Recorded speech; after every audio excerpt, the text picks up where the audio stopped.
I'm glad you joined me today. I'm making another holiday side dish. This one is excellent. I love it so much. It's inspired by my buddy Claude Beltran, who is now the executive chef at Noir Food and Wine in Pasadena. This is actually a cranberry and jalapeno relish with Grand Marnier. Oh yeah, baby. I think you're gonna love it. It's sort of a California flair with the jalapenos, you may have guessed. And it includes also a little bit of orange zest. So let's start off with the jalapeno. So grab your jalapeno, take off the end, and then we've sort of got our handy dandy man in the kitchen approved way of taking out the seeds and the veins. You don't want anything white left over if you can avoid it.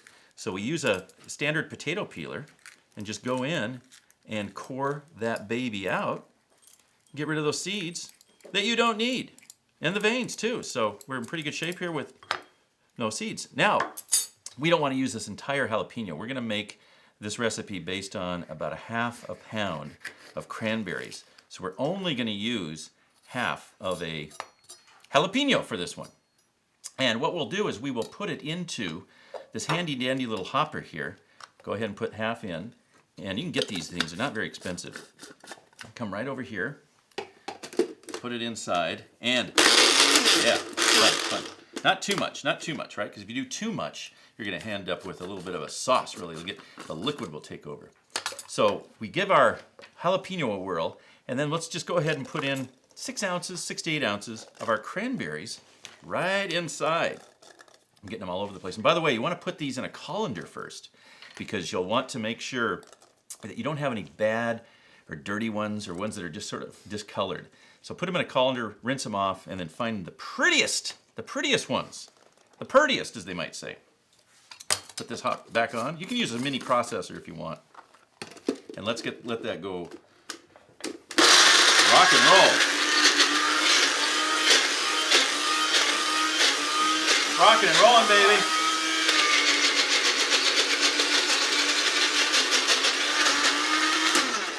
Like so. Like ta-da! Ta-da! As they say.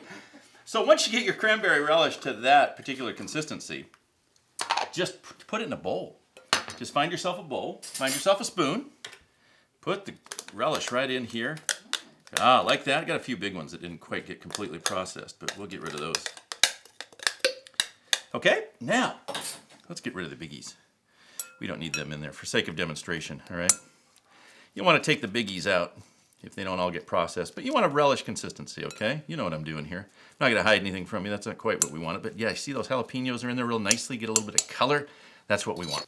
Okay, so now let's add the sugar. So we're going to add probably about a 1/4 cup to maybe a 1/2 cup for this amount. Depends on how much sugar you want. We do want it to be sweet. So let's put in about a 1/4 cup or so of sugar. Good old white sugar. Yay! Yes, good. It's got to counteract those cranberries, right? Because those cranberries are Very tart. yeah, they are tart. So we want to counteract that. Oh, we're getting a nice consistency now that we've got the sugar in. Once the sugar's in, we can go ahead and put our zest, our orange zest in. Let's go ahead and throw that in. So we've got a little orange zest. And then once we get the orange zest in, let's think about the Grand Marnier. Oh yeah, Grand Marnier, right? Orange liqueur mixed with a little cognac, right? So we know a little bit about it. It's not cheap. It's pricey. We're in a recession. So I can only use so much. 1 teaspoon. Oh, no. 1 teaspoon of. Oh, No, no, Jeff, no. Don't let it overflow. Oh, 2 teaspoons? yes. Yeah. At least. More. How about? Yay! Hey, baby. Okay, now I want to show you something here. This is the drunken cranberry jalapeno relish. I want to tell you something. Seriously, okay? Grand Marnier, love it. Gotta love it. We also love our Contrue, which is also another orange liqueur, both from France. Gotta love the French. Now, if you're trying to save money, and this is the only reason you're going to be using Grand Marnier for a while, go out and buy yourself at one of those, go down to your local, big box liquor store and buy yourself a sample. And this is going to be $3.99, $4, maybe $4.50 for the Grand Marnier. But it's still a lot better than this puppy that's always at least how much, Lee? $30. $30 for Grand Marnier. It's expensive. It's expensive, so get a Get small your in-laws amount. to do it, yeah. Save yourself a little bit of dough, or get your nice father-in-law that you love so much. Call him up and say, "Hey, I'd like to make some cranberry relish today, but darn it, I got no cranberry. I get the cranberries, just ain't got the darn Grand Marnier in the pantry." And then all of a sudden you got Grand Marnier, and it's a beautiful thing. So, oh, this smells great. I can smell oranges, and I just smell something just absolutely wonderful. You want to put a little salt in there? You can, no problem. Let me put the rest of that orange zest that I was rendering when you tuned in. Get yourself a nice looking bowl. Put your relish right into that bowl. It's going to look great on the table, isn't it? Get yourself a nice mint. Got this right outside in our garden to make it look pretty. And there you have it, ladies and gentlemen. Cranberry jalapeno relish.